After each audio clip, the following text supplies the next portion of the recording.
Bagi yang belum berniat, kita berniat nawaitul i'tikaf fi hadzal masjid lillahi ta'ala. Selama kita berada dalam masjid ini, malaikat mendoakan dengan dua doa. Allahumma ighfir lahu, Allahumma arham. Ampunkan dia, rahmati dia. Selama dia belum batal wudhu dan belum keluar dari masjid, maka doa malaikat tak putus. Allahumma ighfir lahu, Allahumma arham. Rahmati dia, ampunkan dia. Itulah mengapa tadi sebelum masuk masjid kita langkah kaki kanan, kita baca doa Allahumma ftahli abwaaba rahmatik. Ya Allah, bukakan untuk saya pintu rahmat.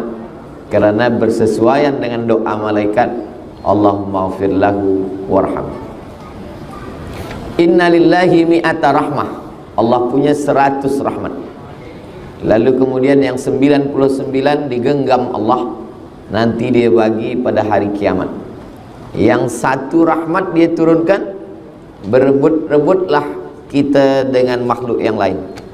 Karena satu rahmat Allah itulah gajah tidak menimpa anaknya sehingga mati. Karena satu rahmat itulah burung elang tidak akan memakan anaknya walaupun dia burung yang buas. Karena satu rahmat itulah harimau tidak akan memakan anak harimau, karena ada rahmat kasih sayang Allah subhanahu wa ta'ala. Itu maka manakala kita duduk antara dua sujud, Rabbighfirli warham, mendoakan orang yang meninggal, Allahumma ighfir lahu warham. Doa ketika berjumpa, Assalamualaikum warahmatullah. Dan doa malaikat untuk kita, Allahumma ighfir lahu warham. La yudkhilal jannata ahadakum amalu. Tidak ada satu pun di antara kamu masuk surga kerana amalmu. Wala anta ya Rasulullah, engkau pun tidak masuk surga kerana amalmu. Wala ana, saya pun tak masuk surga kerana amal saya, kata baginda Nabi Muhammad sallallahu alaihi wasallam. Lalu kenapa engkau masuk surga? Illa ayyataghammadani Allahu bi rahmatih. Masuk surga kerana rahmat Allah subhanahu wa ta'ala. Maka menyambung silaturahim adalah menyambungkan rahmat Allah subhanahu wa ta'ala. Saya datang dari pulau Sumatera, jauh di sana, datang ke Keningau, yang menyatukan kita berbeza paspor, berbeza bahasa, berbeza suku, berbeza negara, tapi yang menyatukan kita adalah rahmat kasih sayang Allah subhanahu wa ta'ala. Mudah-mudahan rahmat kasih sayang Allah ini sentiasa dalam hati kita, sehingga kita boleh berkasih sayang karena Allah subhanahu wa ta'ala. Ar-rahimuna yarhamuhumur rahman. Orang yang boleh berkasih sayang adalah orang yang ada rahmat dalam hatinya. Irhamu man fil ardi yarhamkum man fis sama. Sayangi makhluk yang ada di bumi, maka malaikat-malaikat di langit akan memintakan rahmat kepada Allah supaya engkau mendapat rahmatnya.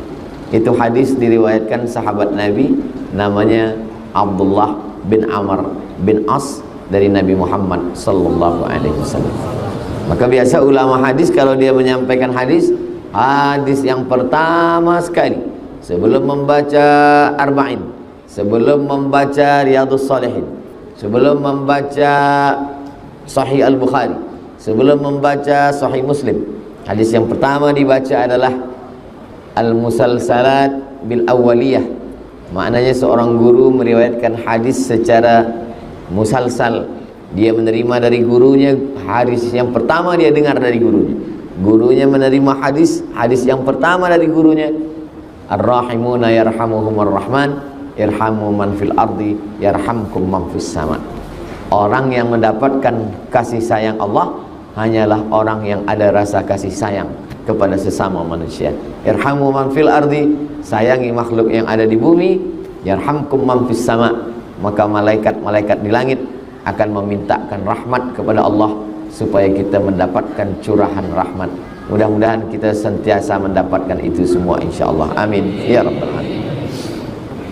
Ini yang ada di kertas di tangan saya ini, tulisannya pelancaran sumbangan infak fisabilillah, mihrab masjid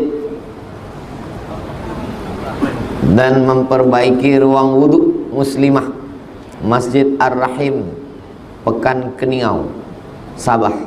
Allah SWT sebaik-baik memberi balasan. Allah Maha Kaya. Wallahu ghaniyun 'anil alamin. Allah Maha Kaya dari semesta alam. Kalau memang Allah Maha Kaya, kenapa dia tidak pakai innama amruhu idza arada syai'an ayyakula lahu kun fayakun? Kenapa dia tak gunakan kun fayakun lalu masjid semua ada?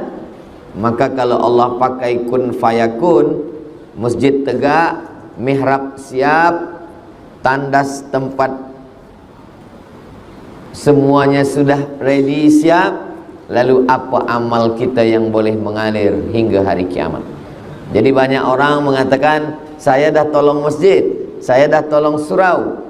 Sebenarnya kita tidak tolong masjid, kita tidak tolong surau, kita sedang tolong diri kita sendiri.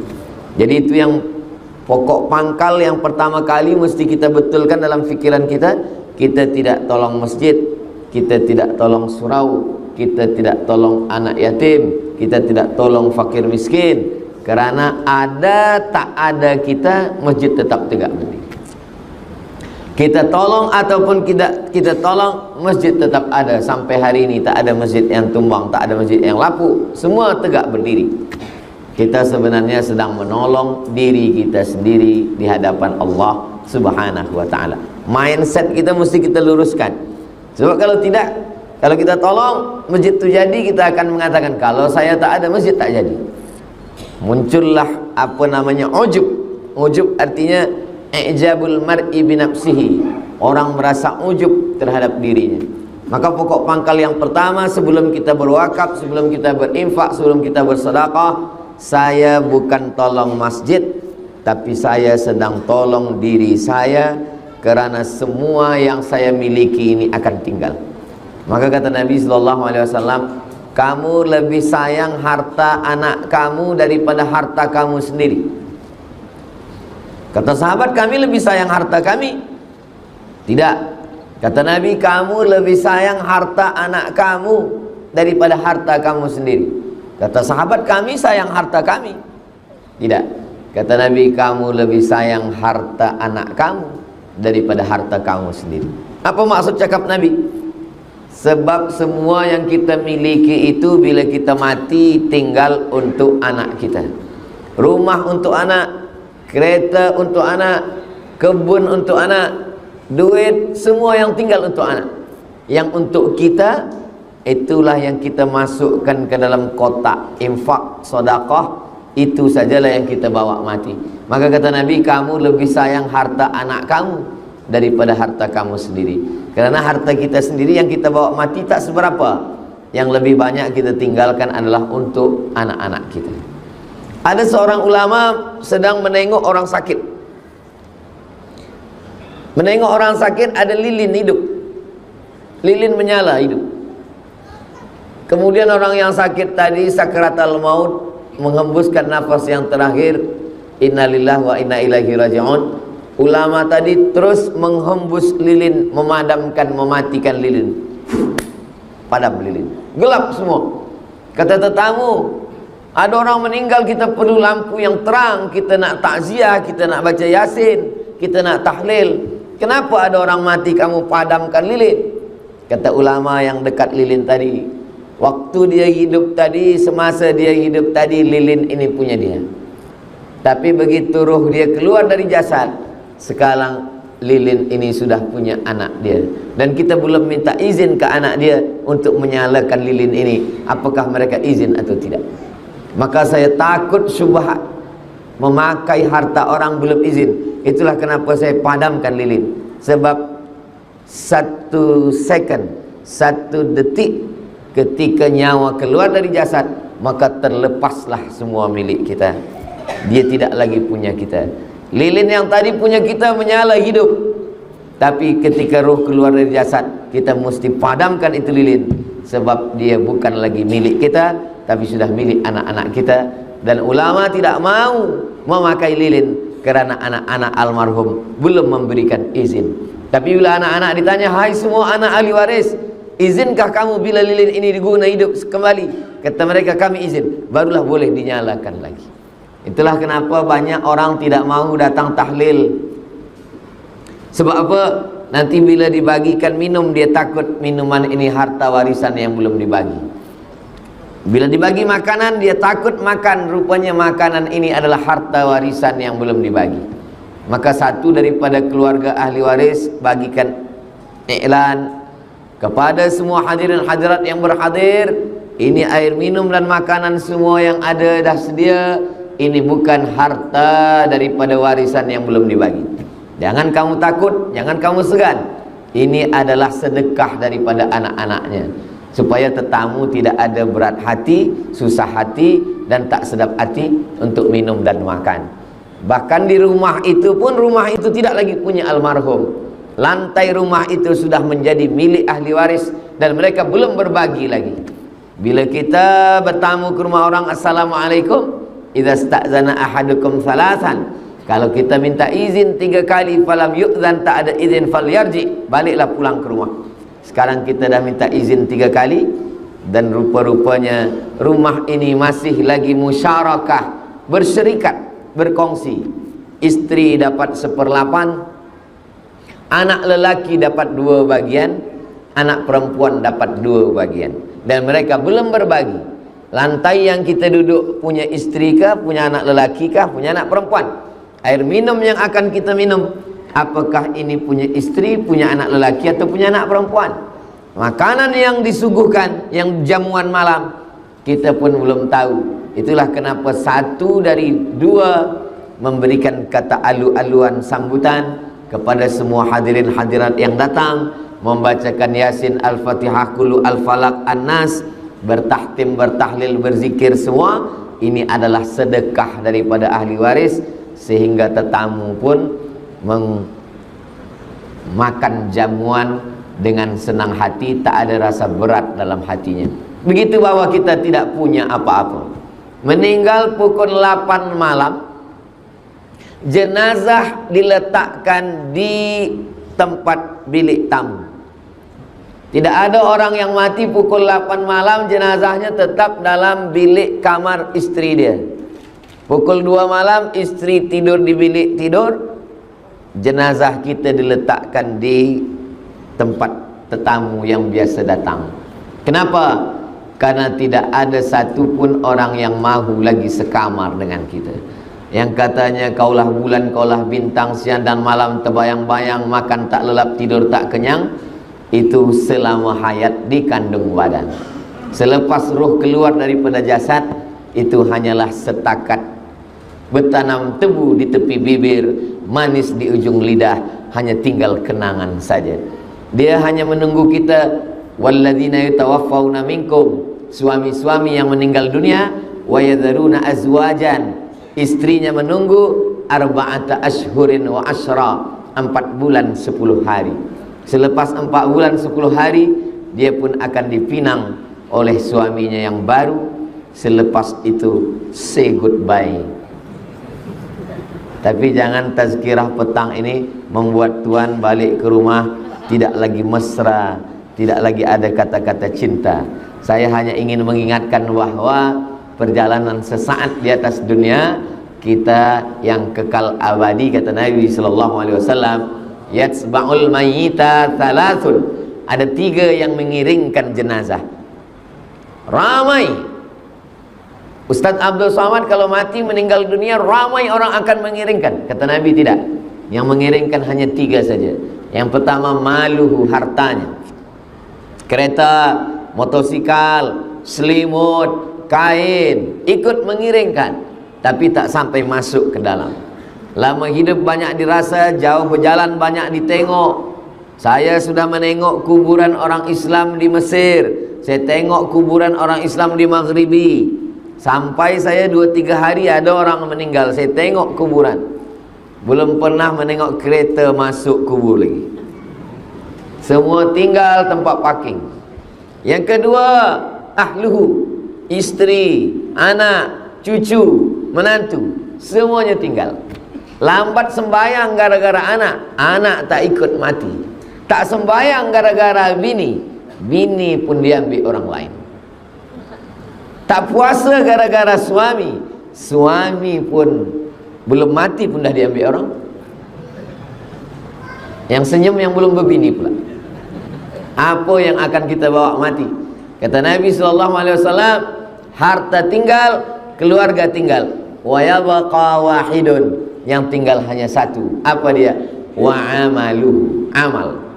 Salat, amal. Baca Quran, amal. Salawat, amal. Istighfar, amal. Tahlil, amal. Sedekah, amal. Haji, amal. Jihad, amal. Tapi di antara semua amal ini ada satu amal yang disebut Allah dalam Al-Quran. Manakala semua orang yang mati itu ditanya Allah Ta'ala, hai orang yang mati, apa amal yang kamu mahu kalau aku hidupkan lagi? Mereka semua menjawab, laula akhartani ila ajalin qarib, kalau engkau bagi aku hidup sekejap saja, fa as-saddaqa, kami mau bersedekah, saya mahu bersedekah ya Allah.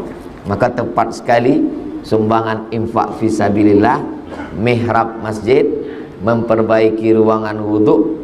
Mihrab masjid memperbaiki ruangan wuduk. Mihrab masjid 5 kali imam sembahyang di mihrab, subuh, zuhur, asar, maghrib, isya, tarawih, tahajud, witir, idul fitri, idul adha, istisqa minta hujan, kusuf gerhana matahari, khusuf gerhana bulan. Tempat wuduk 5 kali sehari muslimat berwuduk. Wuduk subuh, wuduk duha, wuduk zuhur, wuduk asar, wuduk maghrib, wuduk isya, wuduk tahajud, wuduk Ramadan. Wuduk manakala masuk ke dalam masjid. Idza dakhala ahadukumul masjid, kalau kamu masuk masjid, fala yajlis, jangan duduk hatta yusalli rak'ataini, sembahyang sunat 2 rakaat. Dia pasti wuduk dulu ke dalam, mengalir. Tapi kalau kita bersedekah, jangan kita saja, tapi kita niatkan hadiahkan pahalanya untuk almarhumah mak, almarhum ayah, almarhum suami, almarhumah istri, almarhum anak, almarhum keluarga. Maka kita yang hidup dapat, yang meninggal dunia pun dapat. Begitu sunnahnya, kata Nabi Muhammad sallallahu alaihi wasallam. Ya Rasulullah, kata Sa'ad, ummi matat, mak saya mati. Afa atasaddaqu anha, saya bersedekah untuk dia sampai apa tak sampai? Kata Nabi, sampai.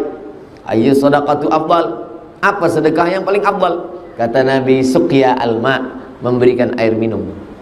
Maka memberikan air minum, air untuk wuduk, air untuk mandi, air untuk basuh kaki, maka ini semua adalah mengalir sebagaimana mengalirnya air perigi sampai hari kiamat.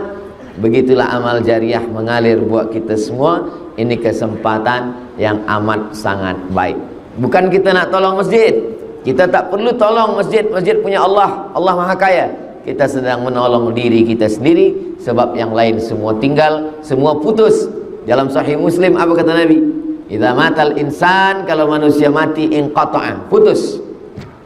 Abdul Samad bagi tazkirah, selepas mati putus. Hadirin hadirat, muslimin muslimat, sila datang ke Masjid Ar-Rahim. Tazkirah akan disampaikan oleh almarhum Abdul Samad. Tak ada lagi orang datang. Orang datang manakala kita masih hidup. Tazkirah semuanya putus. Sembahyang tahajud bila kita dah mati putus. Membaca Yasin putus. Membaca surah Al-Kahfi malam ini malam Jumat putus. Tapi ada yang tetap mengalir. Inilah dia mihrab masjid, inilah dia tempat wudhu. Maka ini kesempatan untuk kita semua. Mengapa kita mesti bersedekah? Maka dalam beberapa hadis Nabi SAW memberikan alasan. Pertama, kata Nabi SAW, kullu mur'in tahta zilli sadaqatihi. Setiap orang yang mati nanti akan dibangkitkan di padang mahsyar. Tak ada tempat bernaung, tak ada tempat berlindung, tak ada payung, tak ada rumah, tak ada pokok kayu, tak ada gunung, tak ada bukit. Semuanya hancur lebur. Maka pada saat itu ada orang yang tenggelam kerana peluhnya hingga ke kaki. Ada yang tenggelam kerana peluhnya hingga ke pinggang. Ada yang tenggelam kerana peluhnya hingga ke leher. Maka di mana kita bernaung? Kata Nabi, kullu mri'in tahta zilli sadaqatihi. Orang akan bernaung di bawah naungan sedekah. Itulah kenapa kita perlu bersedekah. Bukan untuk masjid, bukan untuk mihrab, bukan untuk tempat wuduk, tapi untuk diri kita di hadapan Allah ketika kita bangkit. Yauma yafirul mar'u min akhi, saudara kandung lari, wa ummihi, mak kandung lari, wa abi, ayah kandung lari, wa sahibatihi, istri lari, wa bani, anak-anak lari. Kawan tak ada disebut, sebab kawan biasanya waktu senang, waktu kenyang, waktu lenang, waktu tenang. Kalau sudah susah hilang. Orang menang banyak kawan, orang kalah punya teman sejati. Boleh untuk status FB esok pagi. Begitulah keadaan manusia. Maka yang disebutkan Al-Quran cuma 5 saja. Akhi, saudara, ummi, emak, abi, ayah, sahibati, istri, suami, wabani, anak-anak. Kelima-limanya meninggalkan kita. Kenapa? Likulli mri'in minhum yawma idzin sya'nun yughnih. Semuanya sibuk mengurus urusan masing-masing. Jangankan di dunia, selama di negeri masing-masing sebelum berangkat ke tanah suci berkawan, bersahabat dekat. Begitu sampai ke airport, mulai masing-masing cop paspor, masing-masing mencari koper. Begitu sampai bag, semua sibuk dengan urusan sendiri, tak lagi kenal mengenal. Yang selama ini baik ramah, yang selama ini sopan santun, begitu sampai airport Madinah, semuanya sibuk, mana beg saya, mana. Dah dapat beg, semua dah keluar, baru dia tengok, oh ada Ustaz Abdul Somad. Belum lagi di akhirat, belum lagi di padang mahsyar, semuanya sibuk dengan urusan masing-masing. Lalu di mana kita bernaung? Yang pertama, kullu mri'in tahta zilli sadaqatihi, setiap orang bernaung di bawah naungan sedekah. Jadi kalau kita nak tolong Masjid Ar-Rahim, saya bukan tolong mihrab, saya bukan tolong tempat wudhu, saya sedang menolong diri saya di padang mahsyar nanti.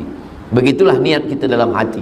Karena kalau kita mengatakan ini dari saya untuk mihrab masjid, ini dari saya untuk tempat wudhu, bila dia jadi nanti kita akan berkata, kalau tak ada saya maka tempat wudhu tak jadi, kalau tidak ada saya mihrab masjid tak jadi. Maka disitulah rusaknya amal kita. Kita sedang membuat persiapan untuk diri kita manakala nanti kita menghadap Allah Subhanahu wa ta'ala. Makanya kata Nabi SAW dalam sebuah hadis, hadis ini ada dalam Sahih Bukhari, ada dalam Sahih Muslim, rajulun tasaddaqa bi sadaqatin, ada orang yang bersedekah, fa akhfaha, dia sorokkan, dia sembunyikan, hatta la ta'lamu shimaluh, sampai tangan kirinya tak tahu, ma anfaqat yaminuh, apa yang diberikan oleh tangan kanan. Sebenarnya maknanya ini bukan tak boleh tahu. Tangan kanan berbuat, tangan kiri tahu. Tangan kiri melakukan sesuatu, tangan kanan tahu. Kenapa tangan kanan berbuat, tangan kiri tak tahu? Ini adalah mubalaghah. Ini adalah makna kiasan yang melampau. Maknanya kita rahasiakan. Tapi bukan berarti kalau orang tahu pahalanya hilang. Karena sahabat Nabi bersedekah, sahabat yang lain tahu. Utsman bin Affan memberikan wakaf perigi Bi'ru Raumah. Semua orang tahu sebab hadisnya masyhur.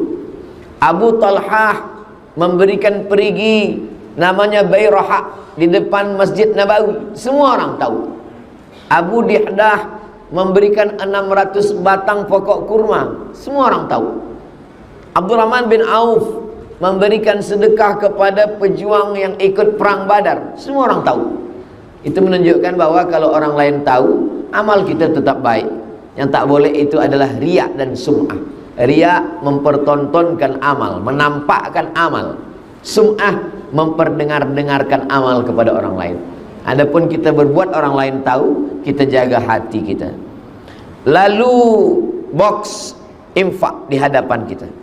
Duit dah kita siapkan. Tak jadi kita masukkan sebab kita takut dipuji orang. Atau kita masukkan supaya dipuji orang. Kata Imam Fudail bin Iyad, pendapat Imam Fudail bin Iyad ini disebutkan oleh Imam Al-Ghazali dalam Ihya Ulumuddin. Tarkul amal li ajlin nas riya. Tidak jadi beramal kerana takut dipuji orang, riya. Wal amalu li ajlihim syirik. beramal kerana ingin dipuji orang, syirik. Tak jadi beramal, masuk poket, lalukan box, tak jadi beramal, riya. Kita masukkan ke dalam supaya dipuji orang, syirik. Tak jadi pun kena, jadi pun kena. Jadi kalau macam tu bagaimana? Sesuai dengan niat baik kita masukkan saja. Selepas itu kita beristighfar, minta ampun pada Allah. Apapun cakap orang, kita serahkan pada Allah. Wa ufawwidu amri ilallah, astaghfirullahalazim. Sebab bila tak jadi kita masukkan, kita dah riak. Jadi kita masukkan supaya dipuji orang, kita syirik. Yang tak boleh itu kita bagi tahu kawan, ni saya nak sedekah, tolong kamera on kan. Nanti kita nak buat video konten sikit, ini yang tak boleh. Adapun bahawa orang lain yang rekodkan dari jauh, maka dia mungkin nak bagikan motivasi supaya beramal, orang lain bersedekah, tak ada salahnya. Maka illa man rahimah rabbuh, orang-orang yang hatinya dijaga Allah. Mudah-mudahan kita termasuk orang yang hatinya dijaga Allah Subhanahu wa ta'ala. Yang kedua, kata Nabi sallallahu alaihi wasallam, orang yang bersedekah kana fi zimmatillah, maka dia senantiasa dalam perlindungan Allah Subhanahu wa ta'ala. Selama ini kalau kita nak dapat perlindungan Allah, salat sunat 2 rakaat. Usolli sunnatal hajat, saya sembahyang sunat 2 rakaat, salat sunat hajat, supaya selamat dalam perjalanan, supaya tidak ada musibah, aksiden, supaya diberikan Allah kemudahan. Maka yang paling elok itu adalah sedekah. Maka ketika kita bersedekah, kana fi zimmatillah, maka dia senantiasa dalam perlindungan Allah Subhanahu wa ta'ala. Maka ketika kita berikan sedekah itu sebenarnya bukan untuk masjid, bukan untuk surau, bukan untuk tempat wuduk, bukan untuk mihrab, tapi kita masukkan ini adalah untuk diri saya sendiri, supaya Allah menurunkan perlindungannya kepada kita, dijauhkan daripada riya, dijauhkan daripada syirik, dijauhkan daripada nifak munafik, dijauhkan daripada sum'ah, dijauhkan daripada ujub. Itu masalah penyakit-penyakit hati. Belum lagi penyakit yang zahir, berbagai macam penyakit sekarang, kolesterol, diabetes, gula darah, semua penyakit-penyakit. Belum lagi penyakit-penyakit yang nyata di akhir zaman, dari mulai LGBT, penyakit free sex, penyakit judi, penyakit khamar, penyakit narkotik, semuanya. Maka di antara cara untuk melindungi adalah di antaranya melalui sedekah. Karena Nabi berikan garansi jaminan, kana fi zimmatillah, dia senantiasa dalam perlindungan Allah, tanggung jawab. Zimmah artinya ahlu zimmah. Misalkan saya seorang khalifah, ada orang tak Islam. Orang yang tak Islam ini di dalam tanggungan saya, maka mereka disebut sebagai ahlu zimmah. Maka dia tidak boleh diganggu, darahnya tak boleh ditumpahkan, hartanya tak boleh diambil, kehormatannya tak boleh dirosakkan. Maka dia disebut dengan ahlu zimmah. Begitulah orang yang bersedekah, kana fi zimmatillah, dia di dalam lindungan Allah Subhanahu wa ta'ala. Mudah-mudahan kita dengan sedekah-sedekah kita itu termasuk yang dilindungi Allah Subhanahu wa ta'ala. 3. Dawu mardakum bis sedekah, obati orang yang sakit di antara kamu dengan sedekah. Selama ini kita tahu berobat dengan madu. Alaikum bisyifa'aini, hendaklah kamu memakai 2 obat. Pertama Al-Quran, yang kedua Al-Asal. Asal maknanya madu. Wa nunazzilu minal Qur'ani ma huwa syifa, kami turunkan Al-Quran ini sebagai obat.